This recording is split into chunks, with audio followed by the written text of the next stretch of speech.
in this age where the reporters are under insecure reporters, and also newspapers are looking at survival. Okay, so revenue stream is there. So sometimes you get a lot of PR is another area where a lot of PR people, they'll remember your birthdays, your wedding anniversary, everything. So basically they are a go-between from business, and they get clients, and then they want publicity in the newspapers. So how do you strike? So we look at the, we are not giving publicity to them, but then we look at the bigger picture. Okay, so if there's a company which is talking about looking at air quality, so we don't talk just about that company. So we try to get voices from different stakeholders, ordinary citizens, experts and all that, and then bring a context to it. And of course, when there is a allegation, we always try to get the other voice, other version of a particular thing. Sometimes they say, no, I can't comment, so we say no comments. So that's been the thing. But sometimes what happens is you are always chasing for exclusives, right? Now, a person who you are waiting for the other version. Sometimes that person say, I'll give you tomorrow. We are preparing the note. Wait for tomorrow. Sometimes we have to strike a balance between, the fear of losing that exclusivity. Some other reporter might get, some other newspaper might get. So we make a decision, a discrete decision. Okay, as a platform, Deccan Herald used to have this public interactions. So something like Jana Spandana. So we bring sometimes if we get the minister, we'll bring in, or the local MLA and all that. We also have a lot of internal people from different expert voices. For instance, Citizens for Bengaluru, CFP and all those activists. We bring them informed activists. Okay, it's not that they just shout and shout slogans. They give you a perspective of it. So we do bring in ordinary public and give them voices. And then in my columns, I always have this citizens' voices. And we also have some kind of a, it's difficult sometimes. Janaspandana can get completely unwieldy. People will start talking about their problems, their road problems, once micro. So it becomes very difficult in a public function with limited time and space. But in a newspaper, we have been trying to give voices to both public, the experts, and the people leading it, spearheading these movements. So that way, we have tried to balance this lack of public consultation in some way, and it has succeeded in on many occasions. Steel flyover, for instance, and the suburban rail project. It has been in the works for the last 33 years, and still it's not moving, despite the Prime Minister himself coming and inaugurating it. It's still not picked up pace. So there have been people who have been at it for so many 3 decades. So we constantly speak to them, give them voice, give them space in the newspapers. I've done podcasting. I've been giving. So we try to generate discussions, online discussions, tagging the ministers, tagging the concerned people. So in the past, the old school journalism was kind of a very top-down approach, right? So we take a stand and you are expected to take the same stand. So if Deccan Herald readers will have a particular stand, Times of India readers will have a particular stand. So what is done, social media has worked 2 ways, It has democratized the voice of the news, how news is consumed, okay. It has also changed the way the news is produced, okay. There are many reporters now have active social media accounts, and they ask questions on Twitter or Facebook about a particular issue, okay. And so what you were saying is that, okay, there is a different multiple ways of consuming news. Of course, it can become noise, right? News becomes noise now. So how do you make sense of it? So the print always had the luxury of time. Of course, compared to a weekly magazine, it is like really fast. But in a day's breaking news is like, many journalists will ask print journalists, what do we write about it tomorrow? Because it's already in television, it's already on social media, it's already on websites. How do we write? How do you make it more interesting? Cricket, of course, there are good cricket writers who will give you the writing itself. There are people hooked to, for instance, Kaushik, he writes really well in like DH. So you want to see how he has written it. But from a information point of view, okay, I got it. Okay, something has happened. Some Supreme Court verdict has happened. But how do I see it? So what has happened is electronic media, before social media became so big, electronic media destroyed the way the news is consumed. So this bite journalism, you thrust this mic to a person, a politician, he has no time to even think. He blurts out something, and that becomes the news of the day. It's discussed in parliament, it goes on for people, MLAs boycott, the opposition boycott, the ruling party boycotts. All this happens because he blurts out something without thinking.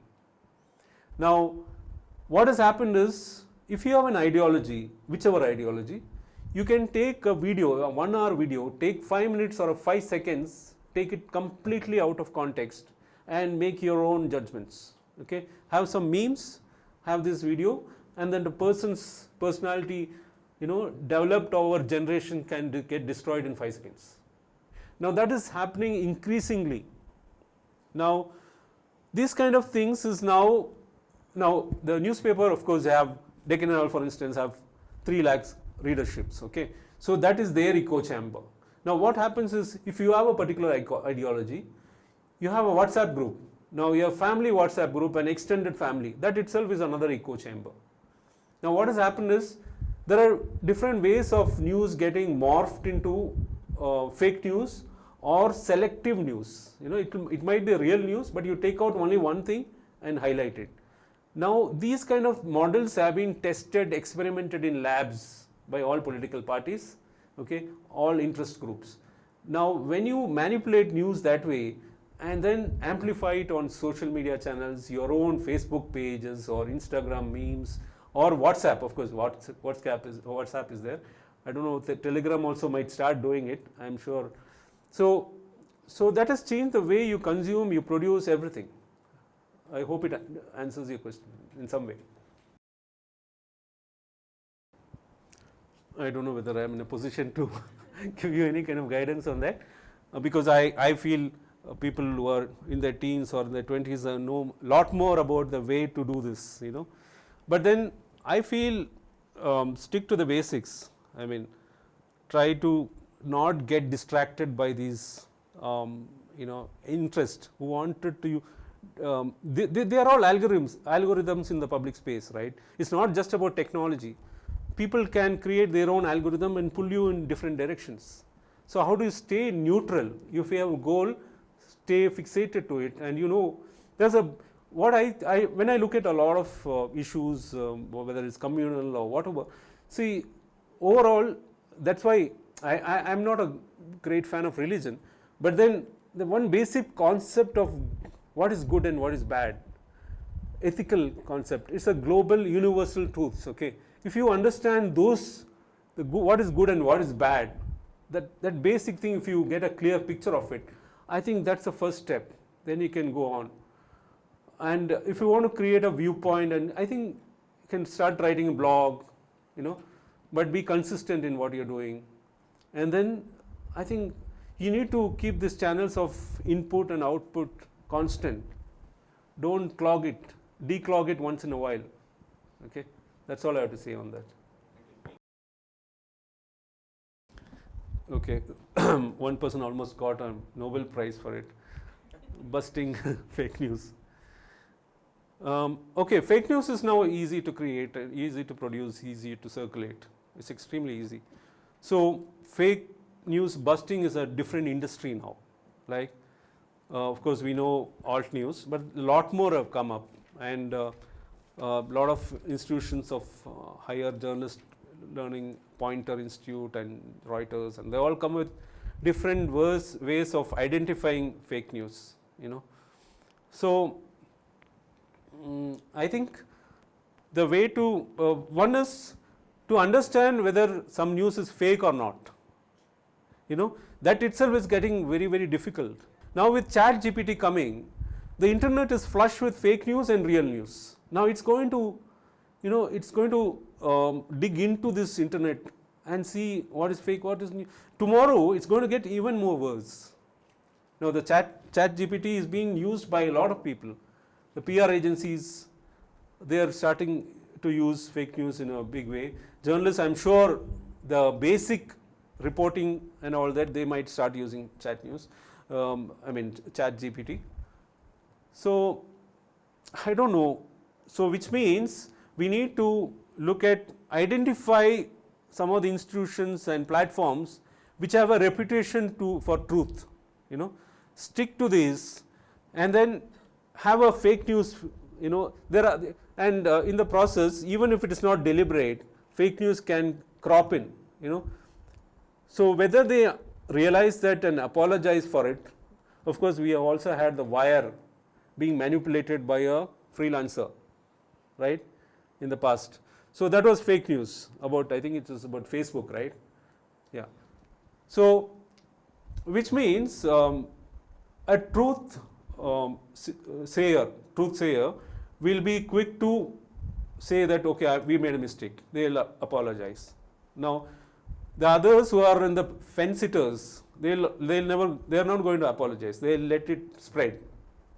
Now to understand fake news, I think you need to be aware of these institutions and platforms which have a reputation for truth. I think if you stick to these basics, I'm sure to call out the real ones. It's a tough question to answer, because it's going to get much more tougher to do what I'm saying. Because the thing is, technology is moving so fast, we don't know. With deep fake videos, audios can be mimicked. So I remember last year when the Clubhouse was it is a huge sensation, right, when Clubhouse started. So there was a Malayalam room, okay.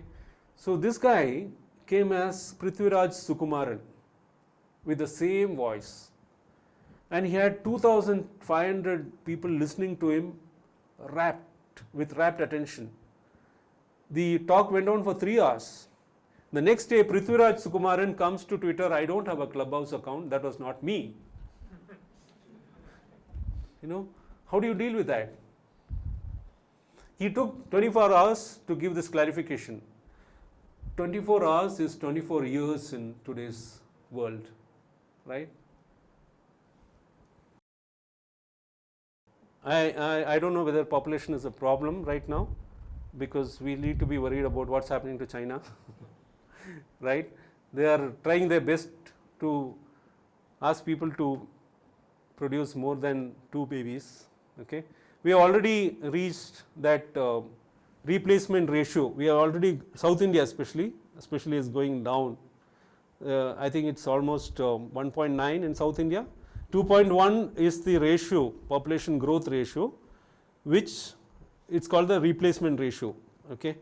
Now if you go below that, you're going to have extremely difficult issues 30 years from now, 40 years from now, okay. Now in the immediate context,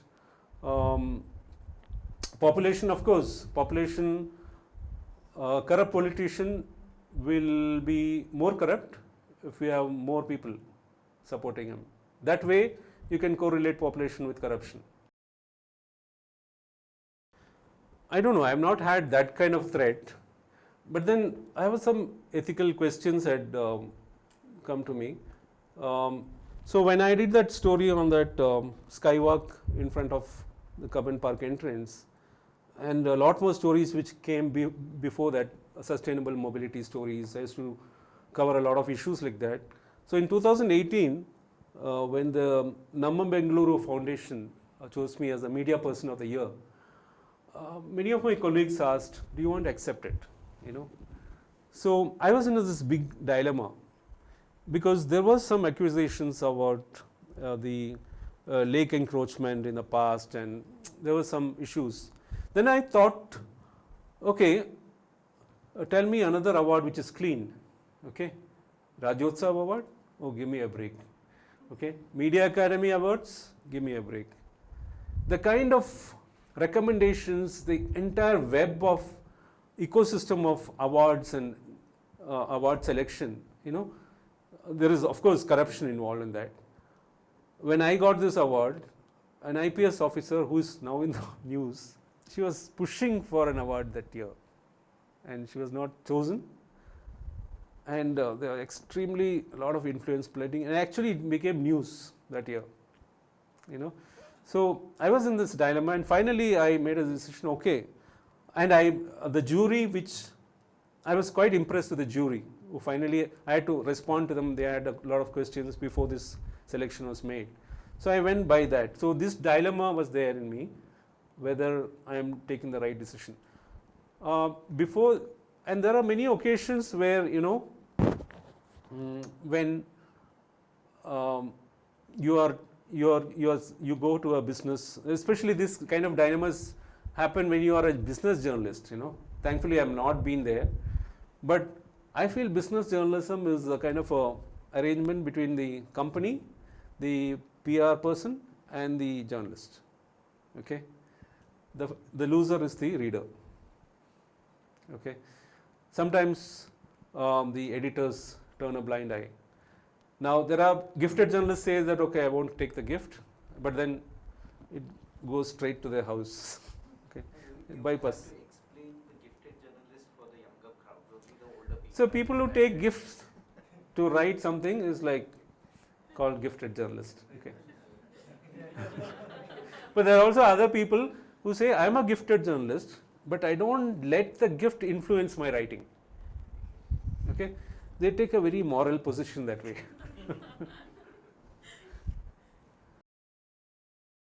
I mean, the thing is, whatever I say, there will be another person. If I say Deccan Herald, you'll say it is anti-BJP. Okay, somebody say anti. So, but they still bring Tejasvi Surya to their office, have a video interview. There's a huge Facebook live event, because Tejasvi Surya means a lot of people listen to him, whatever he says. Okay, so there are platforms. The thing is, I don't know whether I can recommend. Whenever, if I recommend something, you always, it's the first step to being judged, So I don't want to make that. But obvious, I feel that the mainstream, the legacy newspapers have still some sort of objectivity left in them. If you read the editorials, for instance, editorial is where you can see the sense. Of course, there are some editorials which can go bonkers. But the thing is, more or less, the editorial give you a position. And also, newspapers, we used to tell in those halcyon days when, bias were very subtle and all that, the stories which you put on front page. So, there are different ways this bias can work, right? It's not just about putting it there, out there for you to read. So, they might make a story which you want to say it aloud, your ideology in 4 column, and the other story might be in 2 column. That subtle changes, Now, of course, everything is blatant. You have the Godi media, the so-called Godi media and all that. It's out there for you to make out. There's nothing subtle about it, right? Yeah. Yeah, so I ask people who have been consuming in shorts, they just knowledge of a particular news event stops with the headline or that 50 words. There's no perspective, it's easily, if you have a bias, that bias shows clearly in that 50 words, okay? Because there is no space to give another version there. If you have 100 words, you can bring in the other angle. But then that's it, okay? They forget, because in shorts, there will be 100 items of 50 words each, okay? In newspapers or even news websites, you can see suppose they prioritize news. There is some kind of a visual hierarchy in a newspaper, for instance, okay? Big news with bigger font size, number of columns increases. What is important is judged not just by the editorial, also the news consumption, what is trending, okay? It's not that they are ignorant of what's happening. Because it's a two-way process now. Even media, that's a good thing which I was talking about, social media. Social media has made journalists not do this top-down approach, always be trying to track the pulse of the people, what they are reading, what they want. So all that can be built into this hierarchy. You can subtly attune what news has to be consumed first, what news has to be given more perspective, taking all sides. In short, what's it happen is they have a standard format, and then everybody consumes that. Okay, my job is to understand what's happening today. That's done. Okay, I'll move on to the next. So is that the way you want your country to go ahead? This is happening across platforms. So in the information overload, I know that, okay, we have 24 hours. In that, maybe about 2-3 hours we can spare to understand what's happening. But how do we understand that? Is it very shallow, or just, okay, I've ticked these boxes, okay, I know what's happening, I know what's happening. Is that all you need? How do you go further from it? We are living in an age where technology is taking over our lives in multiple ways, and what started as a small thing like an online websites and media, it's getting much more intrusive, and the way completely changed the way news is perceived, news is consumed, news is produced. In these challenging times, and with new technology, artificial intelligence and all that completely engulfing the way our society progresses ahead, I'm sure the challenges is going to come back in multiple forms. And I think we need to be prepared, at least go back to the essence of what the ethics tell us about what is good and what is bad. As long as you are aware of this basic fundamentals of life, I think we can barely survive.